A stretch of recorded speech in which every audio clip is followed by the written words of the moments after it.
Vehicle Hunter here. I wanted to show you this really beautiful car, and it's a car that perhaps a lot of people take for granted.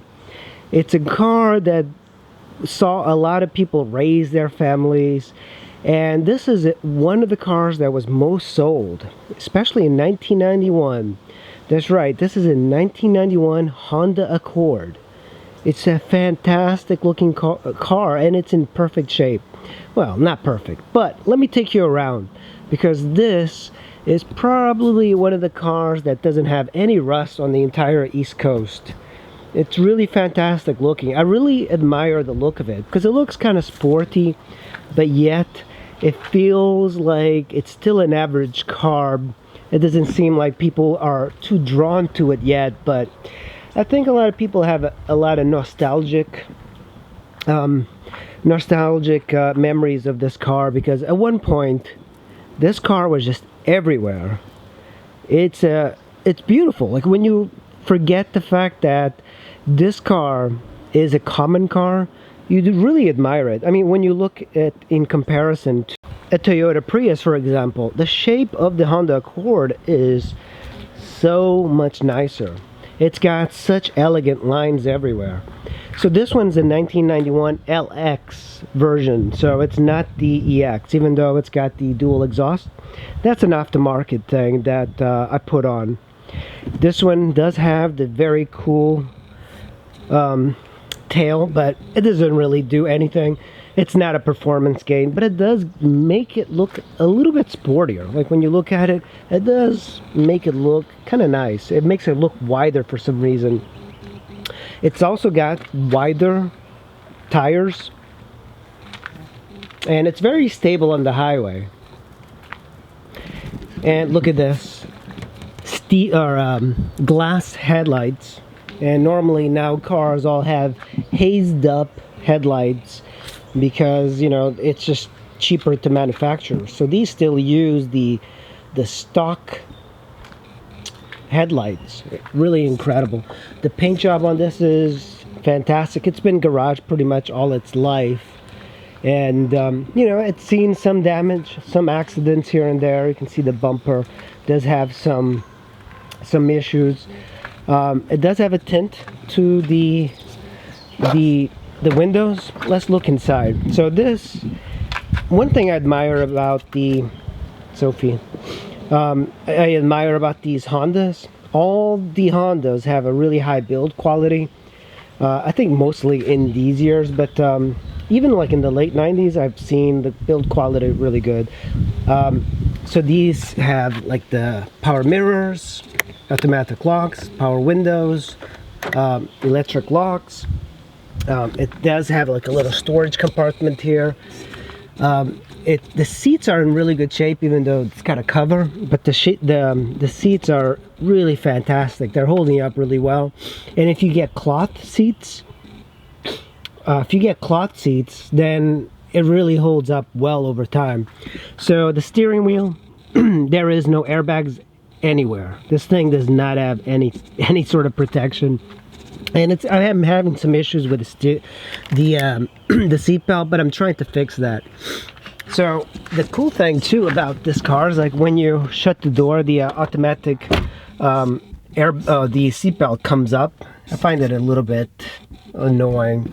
One of the things I find is that these buttons tend to fail over time, because you're constantly going back and forth. Not a very good system by Honda, but I think they learned their lesson, so hopefully it'll be a little bit simpler. In the steering wheel, you have your horn, no airbag, like I said. You have the usual buttons that you have in all cars from Honda. This is all very familiar. The font is very familiar. When you look over here, you have your glove box. You have, I think that's pretty much it. There's nothing very unusual about this car. Let's look at the rear seat.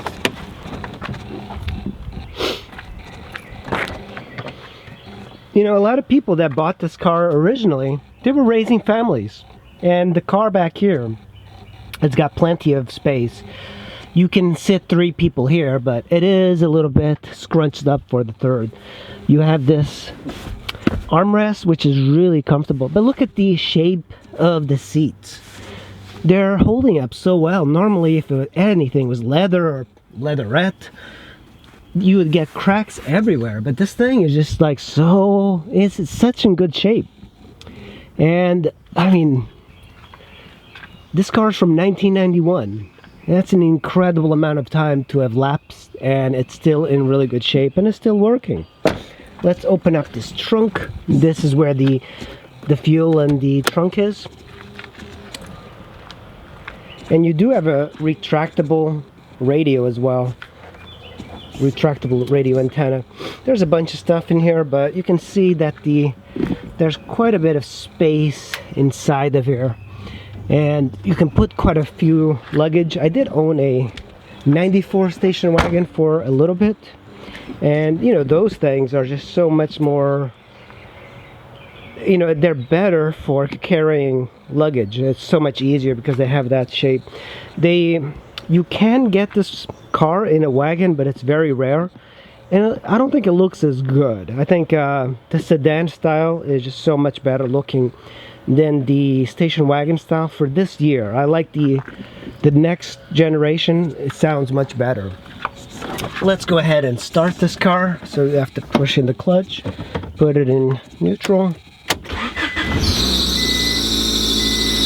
It's got nice AC too.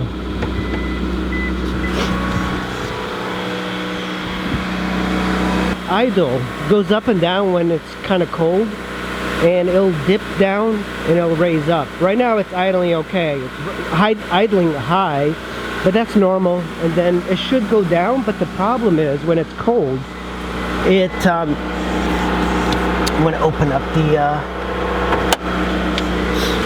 all right, so you can see it idling. It's like a valve that you need to clean in order for that to go away. The thing that's surprising about this engine, even in this old car, is that it moves pretty well. It's a 2.4 liter, and you would think, oh yeah, it's just a 4-cylinder. But it moves really well. It's very smooth when you're driving this thing. It's a fast car. You know, even from 1991, it's still a very fast car, especially on the highway. It's very smooth, and I think it was mostly aimed at American demographic because they wanted cars to be a little bit better on the highway.